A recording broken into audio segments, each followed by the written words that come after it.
Hey YouTubers, it's Charlie. Game of Thrones finale tonight, so I wanted to do a video all about why it was so important that Jon Snow's mother, like the secret, be kept this whole time. Like, why couldn't someone tell Jon Snow who his mother was? Just careful for spoilers for everything that's happened on the show so far. We're going to be using some of the flashbacks that we've seen on the show and some of the context from the books just to explain why it was so important that nobody could know that Jon Snow might be the son of Rhaegar Targaryen and Lyanna Stark, and why has the show waited this long to reveal it to viewers?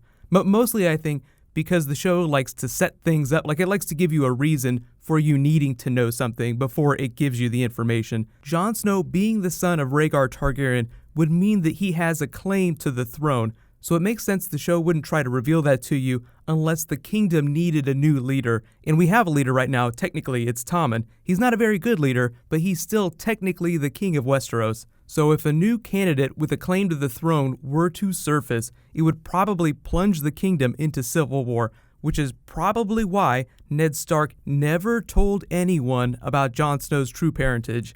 The other important thing about this reveal isn't so much who Jon Snow's parents are, it's also changing the way you view relationships before Robert's Rebellion. So a lot of people know about the tourney of Harrenhal. We've seen a couple moments on the show that have teased that when Rhaegar Targaryen crowned Lyanna Stark with blue roses. He won the tourney and crowned her instead of his wife Elia Martell, so it sounds like he may have been in a loveless marriage and may have been in love with Lyanna Stark, but she had been promised to Robert Baratheon. So there were a lot of reasons for Robert's rebellion. He's credited because he kind of led the rebellion. He's the one that took the Iron Throne after it was over. But there were a whole lot of other reasons for Robert's rebellion. But assuming Robert's rebellion hadn't ended so tragically for everyone involved, Lyanna Stark, Rhaegar Targaryen had survived, and they had lived to raise Jon Snow together, you can imagine socially what a scandal it would be for the kingdom. If Rhaegar were to have a very public bastard, how Robert might have reacted, he still might have gone on a tear. So I think the biggest, most obvious reason for keeping Jon Snow's true parentage secret this whole time was one, to prevent another civil war. It would have been utter chaos in the kingdom.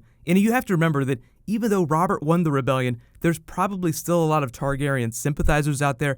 That's what Varys is doing right now. That's why he left Meereen to go back to Westeros. He's looking for people that are sympathetic to Daenerys. He's trying to find Targaryen sympathizers. So people like Samwell's father, who fought for the Mad King during Robert's Rebellion, probably would love to see another Targaryen on the throne. So if Jon Snow / Targaryen were to surface, a lot of people would be like, we hate Robert Baratheon, we hate this administration, we hate Joffrey, we hate the Lannisters, we want a true Targaryen on the throne. So already that's a huge problem that you're trying to sidestep. The other problem is that Robert wins the rebellion, he gains the power and the support of half the kingdom, so the other half of the kingdom would hate the idea of Jon Snow being a Targaryen, so they'd be out for his head. Like Robert would probably try to smash Jon Snow's head with his warhammer, because personally he would remind him of this perceived betrayal of Lyanna Stark, even though Lyanna Stark never really loved Robert Baratheon. She was betrothed to him, but you can see how Cersei was betrothed to Robert, did not love him. People in this context, noble-born people, get married off all the time. Sansa had to get married to Ramsay,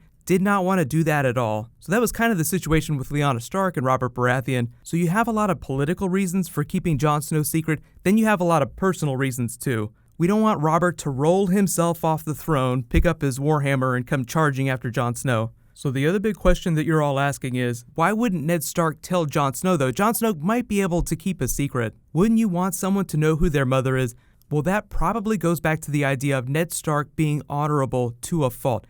He wanted to keep his sister's secret as much as possible. He never even mentioned Jon Snow. He never even talked about the circumstances around how he was born to Catelyn Stark. He just showed up with Jon Snow back at Winterfell after Robert's Rebellion, and Catelyn just said he never talked about it, so she just assumed that Jon Snow was his bastard. But as of season 1, when Jon Snow was getting ready to go to the wall, like when they parted ways for the last time, he did say, the next time we meet, we'll talk about your mother. So he had intended to tell him who his mother was eventually. So it's not like Ned Stark wanted to take the secret with him to his grave. And there are other people in the books that were there, like Howland Reed would have also known about baby Jon Snow. So what a coincidence that he's been missing this whole time on the TV show and in the books. But here's my big question for you. Why do you think that Ned Stark did not tell Jon Snow who his mother was before he went to the wall? Do you think that he was just being honorable to a fault, or he was just being lazy about I'll tell you next time we meet. I'll totally come visit you up at the wall, but then he got caught up with all the intrigue that was going on in King's Landing, ended up losing his head, so that was the end of that. But the next big question is how is Jon Snow gonna learn about this? Bran is very clearly learning about this in flashbacks, but he'll have to meet with Jon Snow and tell him himself somewhere, communicate with him. Hey, look, your mother, this is your mother. Like, he'll have to give him that vision. Wouldn't that be crazy? Showing Jon Snow a psychic videotape of his birth. That would be super meta, but it'll probably be somewhat simpler, and we, the audience, will probably know for a while before Jon Snow himself learns who his mother is. Like, we'll see the flashback, we'll all be cheering in the background, but Jon Snow himself in the context of the story won't be seeing. Like, Bran will then have to go tell him what he's learned. So get hyped for the finale tonight. I'll be doing all kinds of bonus videos next week too. We have to talk about the aftermath and season 7 predictions. So quick reminder, there is a new round of the giveaway that's going on right now. All you have to do to enter is be a subscriber and leave a comment on this video. It's just a $20 Amazon gift card, and I'll announce the winner when I post my Q&A video, which will be sometime in the middle of next week. So finale tonight, if you have a Game of Thrones t-shirt, wear it tonight. Like, I'm wearing my Stark shirt again tonight. So hell yeah, and I will be live tweeting tonight. There's a link down in the description for my Twitter account. I'll try to be as non-spoilery as possible. It is going to be a lot of fun. So while you guys wait for my finale video tonight, you can click here to learn all about bastards on Game of Thrones, and you can click here for my episode 9 video from last week. Thank you so much for watching, everybody. Let's high five. I'll see you guys tonight.